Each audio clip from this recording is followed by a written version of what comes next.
Hello and welcome to Synity's first ever Global Virtual Summit.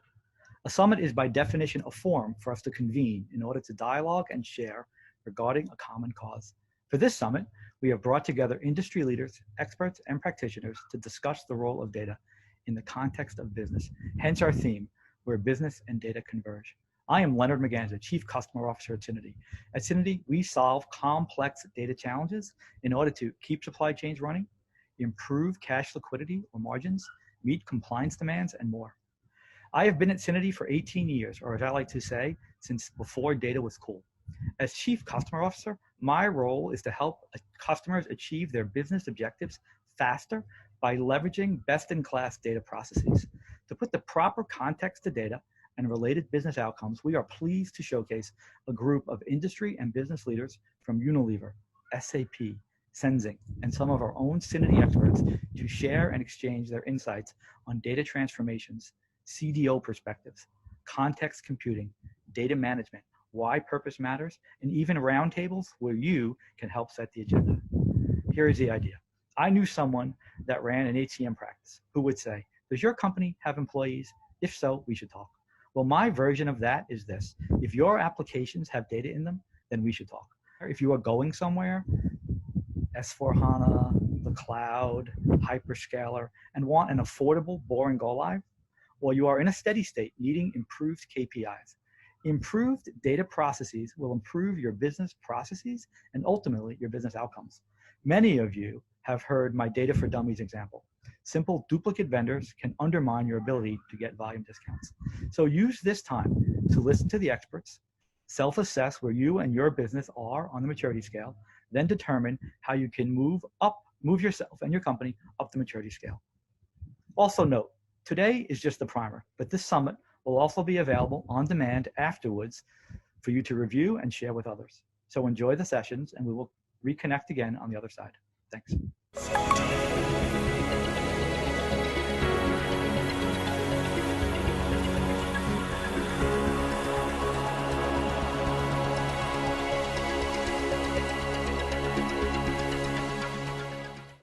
Hi, my name is Ellie Sordy from Synity, and I will be your concierge through the virtual summit. Welcome to your first session with Unilever, a company that needs no introduction. We are so pleased to begin our virtual summit with Rahul, the Executive VP of Digital Transformation at Unilever. In this session, we get a behind-the-scenes view of how Unilever, a digitally transformed enterprise, ensures the supply of their products around the globe, spanning over 190 countries, even during these uncertain times. Please make sure you submit your questions in the Q&A box at the bottom of your screen, and we will be sure to answer them. And to you, Rahul. Thank you for inviting me to share my experience and perspectives on digital transformation. Before I jump in there, and most of you will be familiar with Unilever, you will know us through many of our brands, many famous brands like Ben & Jerry's, Lipton, Dove, and many, many more. Now, as you can imagine, as a global company, our landscape is very diverse. Firstly, with a global footprint, and equally in terms of the brands and the categories that we are present in. Now, for over 120 years, we have served people through our products. So there's a very rich legacy, a lot of strength, very widespread presence. And in many ways, we have been, over these years, pioneers, innovators, and future makers in the area of CPG or fast-moving consumer goods. Over 2.5 billion people use our products every day across the 400 plus brands and more than 190 countries. Now, the reason I say this is just to give you a sense of the diversity and the complexity which we're talking about over here. Now, we've got a purpose as a company, and our purpose is to make sustainable living commonplace. We sell everyday products to everyday people, to help them to live well within the limits of the planet. And fundamentally, we operate with a multi-stakeholder model, thinking about all our stakeholders, whether it is our suppliers, whether it's our employees, whether it's our partners, whether it's our shareholders. And of course, this multi-stakeholder model is really at the core of what steers our decisions and shapes our actions. Now, in this context, and with what's happening in the world, particularly in the world of technology and how technology is changing lives, digital transformation is a very key imperative. And we see that as a key imperative to winning in what we call the connected world. Now, we all know that technology is changing very rapidly. It is evolving very fast. And as an organization, we need to keep pace. And in doing so, we have to consistently assess how do we raise all the boats together? Where do we see maximum benefits and leverage? How do we create value through technology and data? Before I jump into this, just a common question which gets asked very often. How are we as Unilever responding to the COVID crisis? What are some of the priorities? How does technology, data, digital fit into that context? And I like to think of 5 areas of focus that we have as a company, and each of these, there is some impact or the other of technology, digital, and data. So the 5 areas of focus for our people, supply, demand, communities, and of course, making sure that we are resilient and we are managing the business in a manner which is sustainable from the perspective of ongoing operations. Just as an example, if I think of people, of course, safeguarding people and their well-being is our number 1 priority, no question. But equally, making sure that we're able to allocate and reallocate resources flexibly. This is something that has been powered largely through technology. Similarly, if you think of demand and the fact that we sell everyday products in everyday stores, a big change that has taken place during the course of the crisis is the virtual boom of e-commerce and the change in demand patterns, whether you see it in the context of channels or categories. Again, here data, digital, and technology plays a very important role. No surprises then that when we think of supply, it's the same situation where on an agile basis, we have to manage our entire operation so that we are able to fulfill the demand that is taking place. Like I said, in some places going much higher, extremely vibrant categories, in certain cases, very vibrant channels as well. And lastly, when we think of communities, right from the early days of COVID, we've been guided by our multi-stakeholder model that I mentioned earlier. And that includes our commitment to use our scale as a force for good and to ensure that we are supporting communities, both in countries as well as on a global basis, to support different aspects of the communities during the course of this crisis. Now, in each of these areas, we are using technology, digital tools, and data. Just again, as an example, we use internally a tool called Flex Resourcing and Agile Working. It's basically a digital internal talent marketplace that matches employees who have some capacity with opportunities to do something interesting and new types of work, where there is a higher demand. So this kind of adaptability by redeploying teams from areas of low demand to areas that are seeing high demand, we've been able to unlock practically within a period of few weeks. And already over close to about 3,000 odd people have been redeployed in this kind of manner, approaching Flex as the digital tool. Similarly, in supply chain analytics and different ways of operation planning, procurement, we've been able to develop new sources for thousands of materials. A lot of that has been enabled by data and technology. And the same way in the case of e-commerce, basically creating new content and making sure that we are able to identify demand patterns, service them through superior conversion marketing. Now, many of the trends that we have talked about or I mentioned now are going to accelerate, and many of them are going to stick. One of them, for example, is clearly online shopping and online media consumption. And many of the others will have some short-term change. Some of them will have lasting impact. So we take a step back even to the pre-crisis days and what is likely to be post-crisis. Clearly, data and technology will play a very important role in the transformation of an organization. Certainly for Unilever, equally, I would say for any company. What are then the 3 most critical aspects of digital transformation? And I get this question very often. And I think it's fair to say that firstly, we have to see all of this from the constructing of powering growth on one side and therefore having a growth behind it. And similarly, using it to save costs or drive efficiencies. And through growth as well as driving efficiencies or costs, we can see that these are 2 fundamental ways to create value using technology and data. Now, any transformation, and particularly digital transformation, will have 3 nodal points. First of which is technology. Quite obviously, in this case, we are discussing technology and digital transformation. And therefore, that's absolutely important, and lifting the table, adapting, adopting, embracing new technologies, bringing them to the business, absolutely critical. However, it's really important, especially for organizations which have strong heritage, big legacy, a lot of history, to re-engineer the processes to match up with the new technology. So this re-engineering of processes to keep in sync with technology is very important. And lastly, it is about people, because there is a large number of people who are operating these processes, operating in the real world, and therefore to ensure that the people are transformed and that we're able to lift the table, whether it is in the form of culture or skills, is very important. Generally speaking, transforming along all these three vectors, technology, process, as well as people, and ideally in a very good balance, this is very, very critical. And more often than not, you will see that something goes off balance and the whole transformation slows down. So technology races too fast ahead, processes don't keep up, there's a problem.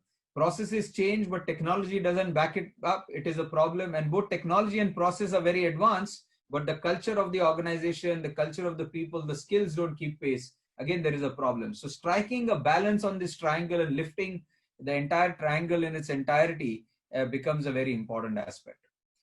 Now, beyond doubt, and this is not just a cliche, but consumers and customers have to be at the heart of change and have to be a heart of any business. In the context of digital transformation, it's not just the external consumer or the customer, but also our internal customers, especially when it comes to process reengineering, driving cost inefficiencies out and making sure that we are actually fit in terms of the operations. Very often, a common question that is asked is, are you now a mobile first organization or a digital first organization? And the consistent response which I have, and certainly many of our colleagues, we all advocate, is about being consumer first. Now, this is really important, particularly in a consumer goods organization, so that we don't get swayed by all the cool tech and the digital technologies, but stay focused on the fact that at the end of the day, our role is to make sure that we're serving our consumers and customers very well. Now, this is true for us as a consumer good business, but I would argue that this is true for all businesses. The second aspect is about data. And this is potentially a great fuel for relationships, for superior decision making, and clearly the game changer in recent times. Now, I wouldn't use the cliche of data is the new oil simply because of what the oil markets have been in recent weeks. But conceptually, there is absolutely no doubt that data is powering a whole lot of transformation that's taking place, whether it is in the side of driving growth and understanding demand and serving consumers better, or it is on the side of driving efficiencies in a better manner. And of course, we've discussed briefly about culture, and arguably this is the most difficult, consumes the most time and attention. And in my experience, it requires maximum attention, especially from leaders. Now, very clearly, the one other important stakeholder where digital and technology is making a big difference is in the area of employees and people, right? We have over 150,000 employees, like I said, spread across hundreds of countries that we're present in. And this is of great interest because, like I mentioned at the beginning, when we think of the triangle of technology, process, and people, culture, people, skills, and therefore, when we think of employees, we have to think of leadership on one side and culture change, upskilling current employees on the other. And the third dimension, I would say, is about injecting new talent and new energy into the system. Just if you look at our recruitment process as an example and where we've been able to deploy technology and data, we are now screening applications and running the processes very, very differently. We have over 1 million people applying each year. In several countries, we are the employer of choice, absolutely number one, and we rank alongside the very best when it comes to that. We are using new tech, AI, through various specialists and partners, basically an online platform which now supports the preliminary screening. So think of it like there's some kind of gamification through selection of tasks as game, which tests the aptitude, logic, and reasoning of the applicants. We use algorithms to assess the suitability and move them into the next phase of the process, which is typically a video interview, which again looks at data and key points to determine whether the candidate is a likely or a good fit. And several thousands of hours of manual interviewing time and assessing candidates has been saved thanks to automation and analytics of this new screening system. Now, more importantly, this enhances the quality, it removes the human bias, and it enables superior recruitment. Another huge benefit is that we have been able to, because of the fact that we've been able to do it this way, we've democratized and made it far more even and enabled us to reach out to many more candidates, to widen the pool, overall pool from where we hire. So there are many benefits which we've been able to bring to bear if I just think of the recruitment process and what we've done. In the same fashion, when I think of upskilling, this is again very important, especially for a company like ours, which has a very diverse workforce, very spread out, and is multi-generational in some ways. I think most organizations are multi-generational, where we have some people who are entering as digital natives and quite a few who have been there for some time and are actually not digital natives. So for us to run a massive scale digital learning program through proprietary platforms like Connected World, as well as some others with multiple partners, we're talking of over 2 million sessions, ensuring that again, we are lifting the entire table of the organization. Basically, without digital and learning platforms, we would not be able to provide a smart and a fast way to develop and measure team skills. And I say develop and measure because now, thanks to technology and data, we also have a very good view of where the skill sets lie, what are the skill set gaps, sort of a heat map, which actually shows, where we need to actually spend time, make some interventions so that we are able to change the profile of skills of our people. Another big transformational shift on the people side that directly relates to digital transformation is on the way we work and we organize. Now, across many parts of our operation, we have now adopted agile ways of working, forming squads focused on clear goals, working in sprints. This has become now common lexicon where most organizations overestimate their capacity, and all of us as leaders, as organizations, believe that culture change, we have the capacity to impact. We overestimate in many ways our capability, and equally, for the most part, we underestimate the challenge. So this overestimation, underestimation paradox is, it applies definitely to culture change, and arguably it applies to many other transformation areas as well. But for the most part, I think culture change is very important. Now, for us, as you can imagine, it's a constant endeavor to make our culture more open, more adaptive, more resilient, more fast-paced, and more consumer-centric. And if I were to call out 3 behaviors, which are very important for winning in the connected world, we call them the connected for growth behaviors. These are about collaboration, empowerment, and experimentation. And for obvious reasons, collaboration, because there is much more skill, capability, and potential out there when we begin to collaborate, especially with the external world, equally ensuring that internally there is a high level of collaboration. I think the new world and the tech world requires us to move fast, and therefore to be able to empower people down the line. A greater degree of empowerment is now possible with sophisticated analytics, more data and measurement. And even as we are doing collaboration and empowerment, the one area which is super important, especially when it comes to transforming the culture, is the area of experimentation, ability to move fast, ability to experiment, take greater risks. So these are some of the 3 areas. Actually, there are many more dimensions of culture, but 3 call-outs, which I would say are important when we think of digital transformation.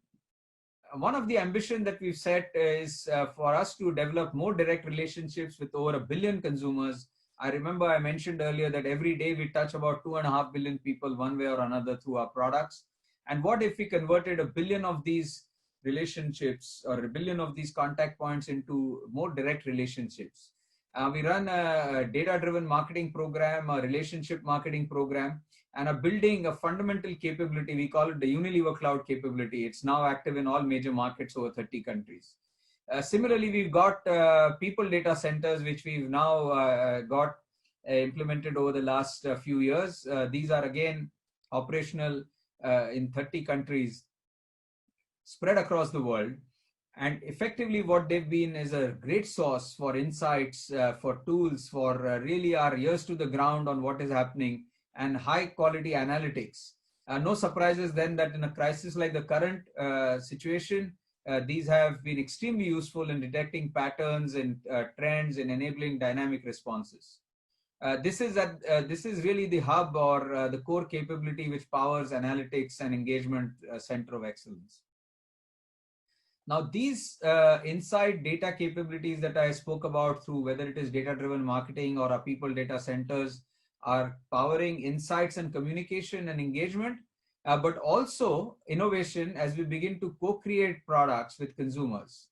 So think of some of the fun Ben & Jerry flavors that you might have come across. Many of them are actually designed with consumer participation, and consumer participation in the nature of a much more extended involvement and engagement from consumers beyond just sort of social listening or beyond commenting or giving inputs. And similarly, when we think of the front end and how we reach our consumers now, whether it is programmatic trading, whether it is our own proprietary trading desk, which we call Ultra, these are all capabilities which are fundamentally technology and data led. I'm just using these as few examples to bring to life some of the things that we're doing when we say technology and digital transformation. Now, naturally, we can do all of this, but in our business, and for that matter, in most businesses, it's important that we have rich, engaging content, stuff that looks beautiful and that we can bring to life for our consumers. And here we've set up a capability which we call U Studios, which actually enables us to produce high quality content at very agile, fast speed, snackable content and bring it to life for our consumers.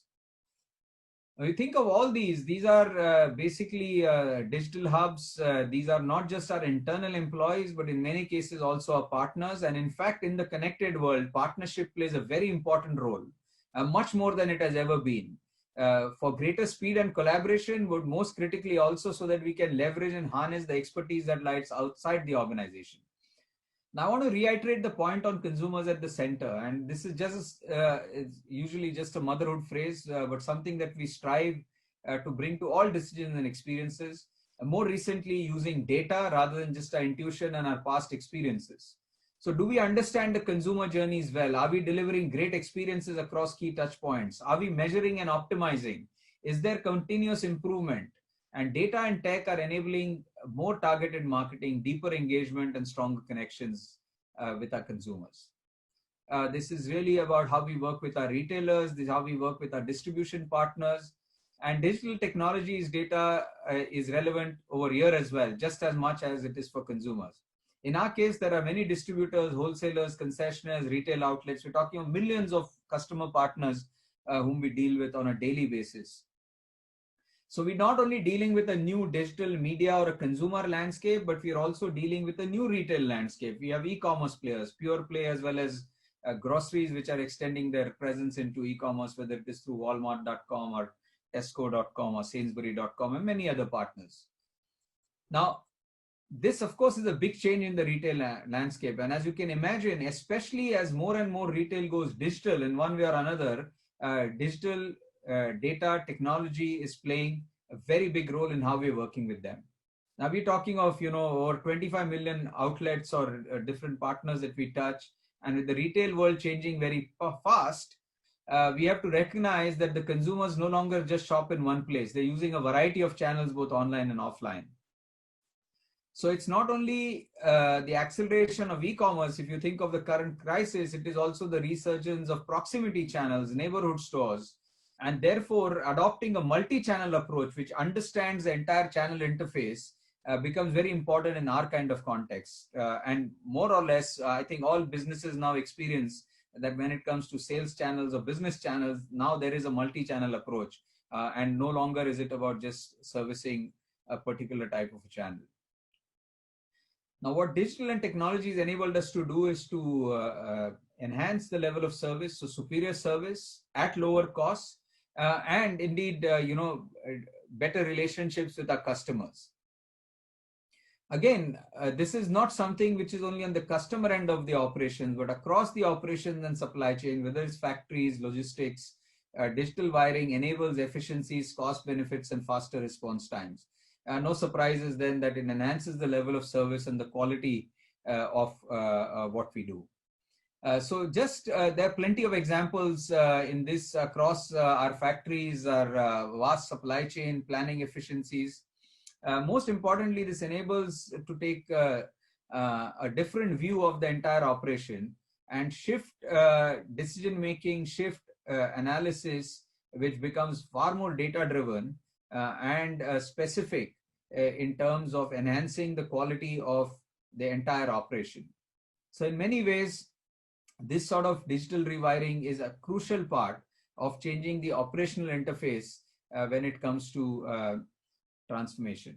Perhaps the most frequently asked question and something that all of us are tackling when it comes to transformation, whether you're a C-level executive or whether you're a operating manager, these are some of the challenges which we always confront. I think the number one challenge relates to prioritization and dynamic resource allocation. Particularly when it comes to the world of digital and technology, there are so many possibilities, especially when you think of a large enterprise. Practically speaking, every day there is change, every day there is new stuff happening, all of them with very compelling narratives on how they benefit business.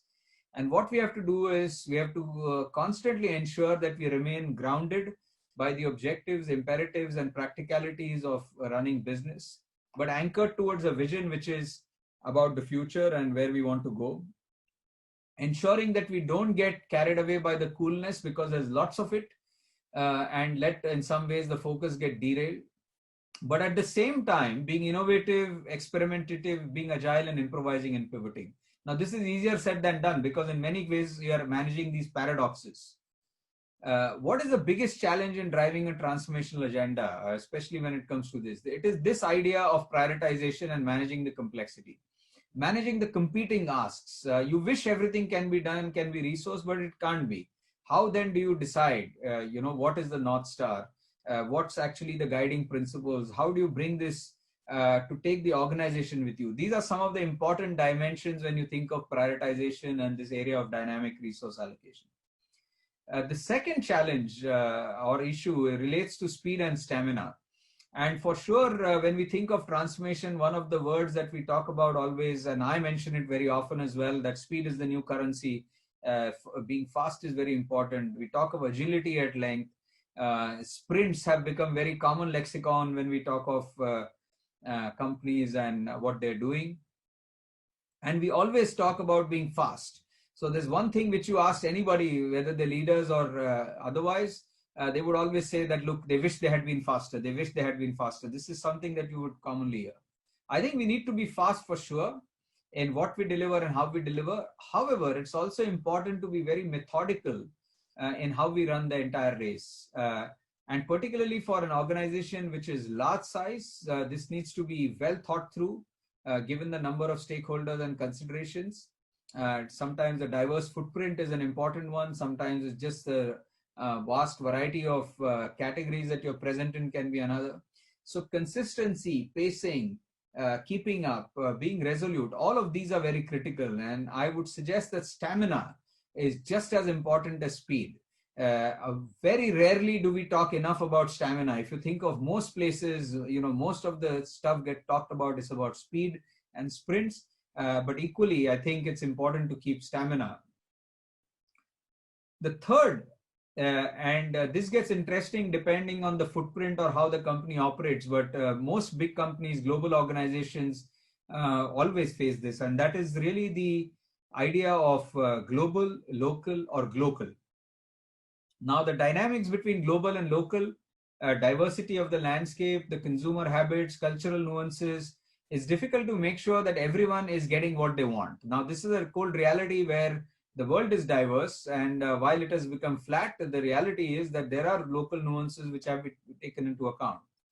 So at times it is about a global intervention or a capability or an approach which gives leverage of scale, which really makes sure that the entire organization is benefiting. And at times it is about very locally relevant solutions. In the end, it is about winning in the connected world, and therefore to have an open mindset of global for global, local for local, or as we call it internally, glocal, high impact and relevance, rather than being either mindlessly global or hopelessly local.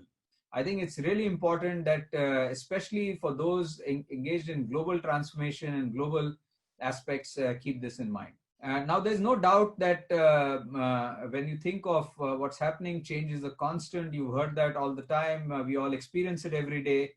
More so than ever, things become more uncertain. and get more volatile. So this is true in all its aspects, especially when it comes to tech. It is happening fast. And in some ways, I think about it that just as one agenda item is delivered and you kind of feel that an objective is achieved or a milestone is crossed, there is new advancement within the space and you have to start all over again. Even if you don't start all over again, you certainly look at the next horizon and say you got to start. So you feel like you've conquered a mountain before you've taken a restful breath or a celebratory moment. You look up and see another large mountain ahead, and this journey continues. Now, absolutely important that the mindset, therefore, when it comes to digital transformation, certainly I try to embrace it, and I encourage all my teams to embrace it all the time, is to get great confidence from the mountain that we've conquered, and at the same time see with excitement the journey and the new phase that lies ahead. So in summary, really, I think digital transformation using technology, data, and all the tools that the tech world presents us is a very, very exciting opportunity for change, a great opportunity for businesses to serve consumers better, to serve customers better, and to impact organization-wide change so that we can benefit for the larger good of our consumers, customers, and especially in a Unilever-like context, really the benefit of all our multiple stakeholders. So that's it from me, really. Thank you very much for your attention and time, and wish you a safe and restful time in the next few weeks, months of what is likely to be an uncertain period to come, and more importantly, a great transformational journey for whether it's yourself or your companies that lies ahead. Thank you very much.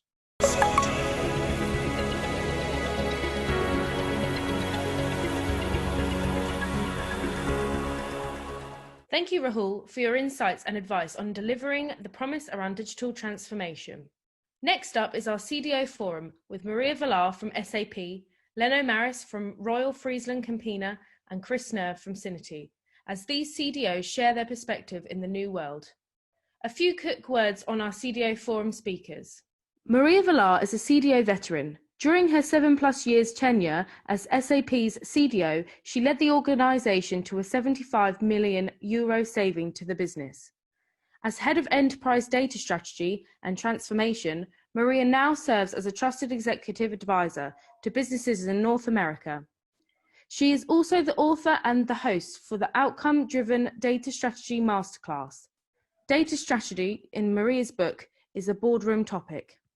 Leno Maris is Global Director, Enterprise Data and Authorizations Competence Centre at Royal Friesland Campina. He is a seasoned practitioner and leader in the industry, having led large-scale enterprise transformations and data programs with his start with the end in mind philosophy, bringing value to the business through data and analytics at MedIQ, PepsiCo, and Kraft Heinz, along with a 2-term career at Royal Friesland Campina. Get tips from Leno on how to deliver and make value to the business tangible. Chris Nerve is our Chief Digital Officer at Cinity. Like Maria and Leno, Chris has been a practitioner and leader in the field. At Johnson & Johnson, Chris led multi-million-dollar and multi-year digital business transformation initiatives. Chris founded Mariana, a Gartner Call vendor, a big data and advanced analytics company with dual focus on supply chain and unstructured data management.